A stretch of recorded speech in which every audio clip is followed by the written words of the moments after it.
a fẹ́ sọ nǹkan kan lórí ọ̀rọ̀ yìí ṣùgbọ́n ìpè pọ̀ àwọn èèyàn bẹ̀rẹ̀ sí í pè wá wọ́n ní àwọn fẹ́ mọ ẹ̀sùn tí ìjọba ìpínlẹ̀ Ọ̀ṣun tó fi kan adájọ́ àgbà náà ìyẹn Adépèlé Òjó kó tó di pé ọlọ́rọ̀ kúnlé.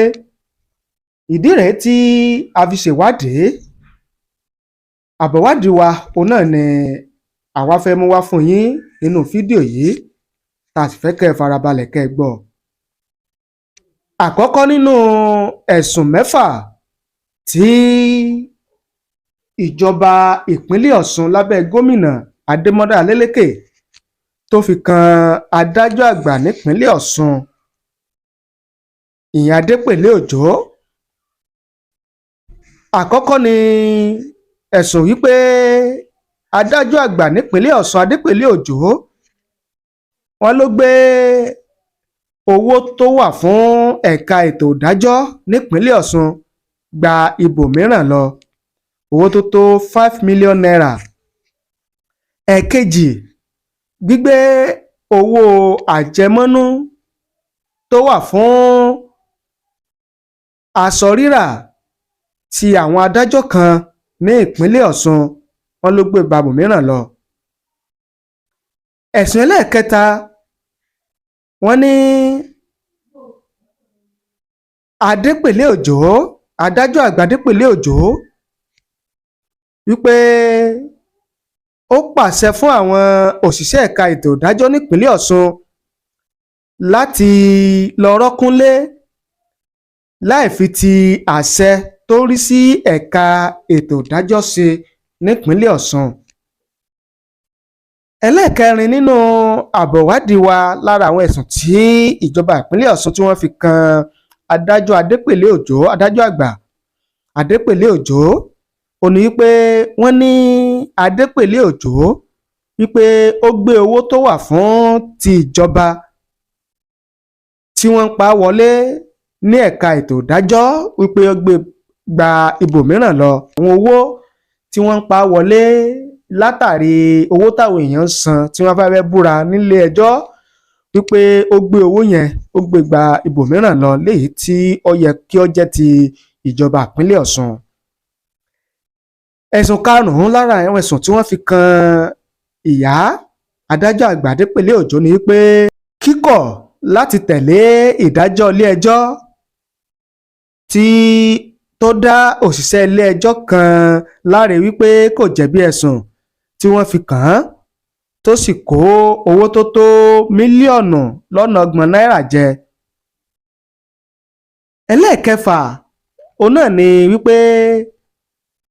wọ́n ní adájọ́ àgbà Adépèlé Òjó wípé ó dàǹbarú owó tí wọ́n rí gbà lọ́wọ́ àwọn adigunjalè tí wọ́n mú ní ìlú Ìkìrun. Àwọn eléyìí náà ni àwọn àbọ̀wádìí wa tí a rí pé ká mú wá fún yín gẹ́gẹ́ bí ẹ̀sùn tí wọ́n ní ìjọba ìpínlẹ̀ Ọ̀ṣun lábẹ́ gómìnà Ademola Adeleke tó fi kan adájọ́ àgbà nípínlẹ̀ Ọ̀ṣun ìyá Adépèlé Òjó, tí ó sì taari ọ̀rọ̀ náà sílé ìgbìmọ̀ asòfin nípínlẹ̀ Ọ̀ṣun. Ṣùgbọ́n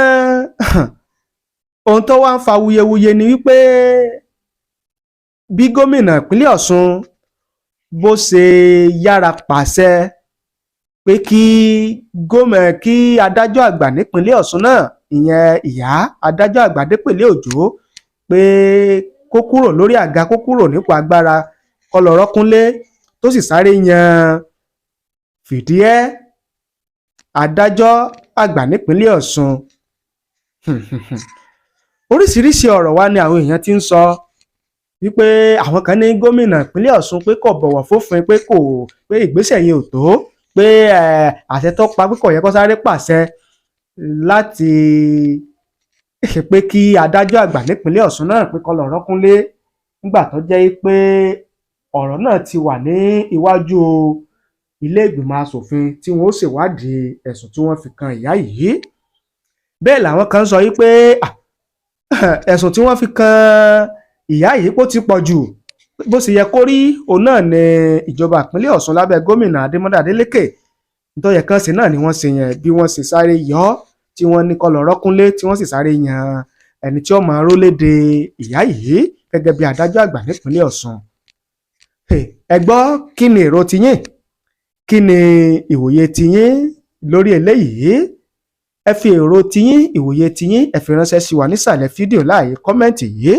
Bẹ́ẹ̀ làwọn kan ti ń sọ yìí pé gbogbo àwọn ẹ̀sùn yìí wípé kò nítumọ̀, pé sàkámàǹjẹ lásán ni, wípé ọ̀tọ̀ ni nǹkan tí gómìnà ìpínlẹ̀ Ọ̀ṣun Ademola Adeleke tó fi rọ ìyá yìí, tó fi rọ̀ ọ́ pé kó lọ rọ́kúnlé. Ẹ jẹ́ ká mọ èrò tiyín gan lórí ọ̀rọ̀ yìí, ẹ fi ṣọwọ́ sí wa, á kà á sì gbé yẹ̀wò. Ẹ ṣé bẹ́ẹ̀ ṣe ń wò wá o, ẹ ṣé bẹ́ẹ̀ ṣe ń gbọ́ wá níkànnì Otasansan rédíò TV Yorùbá.